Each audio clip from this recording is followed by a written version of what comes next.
அணு உலை நமக்கு உயிரோடு வச்ச கொல்லி. 2 ஆண்டுகளா அணு உலைக்கு எதிராக நம்ம போராடணும். நீ பார்த்த தமிழ்நாட்டில் இடிந்த கரையிலையும் கல்பாக்கத்திலையும் இந்த அணு உலைகள் இருக்கு. அதில் இடிந்த கரையில மிகப்பெரிய அணு உலை நிறுவப்பட்டிருக்கு. இந்த அணு உலை வேண்டாம் என்று சொல்லும் போது அட்டானமிக் பவர் அணு உலை இல்லாது எப்படி மின்சாரம் நமக்கு கிடைக்கும், போதிய அளவுக்கு எப்படி மின்சாரத்தில் நாம் நிறைவடைவது என்று இவர்கள் கேள்வி எழுப்புவார்கள். அப்போது நமக்கு எழுகிற கேள்வி, மின்சாரம் கண்டுபிடிக்கப்பட்டது அணு உலையாலா, அணு உலை கண்டுபிடிக்கப்பட்டது மின் உற்பத்திக்காகவா? இந்த கேள்வி நமக்கு எழுகிறது.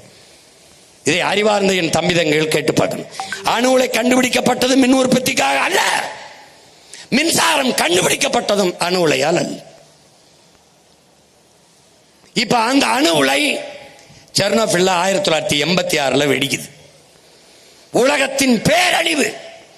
அன்றைய அதிபர் ரஷ்ய அதிபர் கோப்பர்சே பேசுகிறார், இது ரஷ்ய தேசத்திற்கு மட்டுமான அழிவு அல்ல, உலகத்திற்கு ஏற்பட்ட பேரழிவுங்கிறது.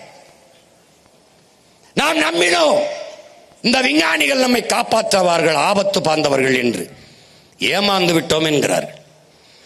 எனவே மிகப்பெரிய இரும்பு வேலையை போட்டுவிட்டு 1,00,000 ஆண்டுகளுக்கு இதன் அருகில் வராதீர்கள் என்று முடிவைத்து விட்டு போய்விட்டார்கள்.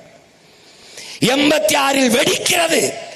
அவ்வளவு பெரிய பேரிடர் பேரழிவை பார்த்த பிறகு இந்தியாவிற்கு அந்த அணு உலையை ஒப்பந்தம் போட்ட பெருந்தகை நம்முடைய ஐயா ராஜீவ் காந்தி அவர்கள்.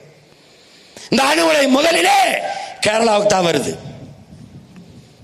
கேரளாவுக்கு வந்த அணு உலை எப்படி தமிழ்நாட்டுக்கு வந்தது? இங்கே அணு உலையை வைக்க வேண்டும் என்று போராடிய காங்கிரஸ், கம்யூனிஸ்ட், அந்த நிலத்தில் ஆளுங்கட்சி எதிர்கட்சி 2 கட்சியும் எங்கள் நிலத்தில் அணு உலை கூடாது என்று போராடினார். கேரள மலையாளிகள் தெளிவாக இருந்தார்கள், நாங்கள் வெளிச்சத்தில் வாழ்வதை விடவும் உயிரோட வாழ்வது முதன்மையானது, எங்களுக்கு வேண்டாம் என்று விரட்டி அடித்தார்கள். ஏன்?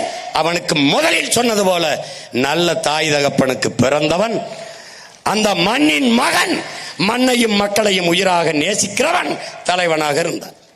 இங்கே இந்த நிலத்திற்கு இனத்திற்கு சம்பந்தமில்லாத தரகர்கள், புரோக்கர்கள் தலைவர்களாக, அதிகாரிகளாக, ஆட்சியாளர்களாக இருந்ததால் என் நிலம் அழிவதோ, என் ஆத்தாளப்பன் சாவதோ, என் இனம் படுகொலை செய்யப்படுவதோ அழிவதை பற்றி அவர்களுக்கு கவலை இல்லை, அனுமதித்தார்கள். என்ன நடந்தது? அவனுக்கு அணு உலை அமைப்பதல்ல நோக்கம், அணு பூங்கா அமைப்பதுதான் அவனுடைய நோக்கம்.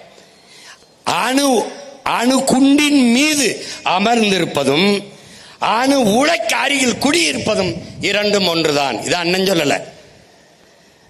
உலகிலே பாதுகாப்பான அணு என்ற ஒன்றே கிடையாது, இதையும் அண்ணன் சொல்லல, அணு விஞ்ஞானிகளே சொல்றான். இப்ப இதுல அணு உலை வெடிக்க வேண்டியது இல்ல, வெடிக்க வேண்டியதே ஒண்ணுமில்ல.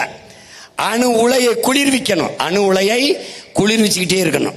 அந்த அணு உலையை குளிர்விக்க பீச்சு தண்ணி அடிக்கிறான் பார், அந்த தண்ணீர் கடலுக்குள்ள போய் கலக்கும். ஒன்னு ஆறுல விடணும், கடற்கரை ஓரத்தில் கட்டுவதற்கு காரணமே அந்த தண்ணீரை கடலுக்குள் விடுவதற்கு தான்.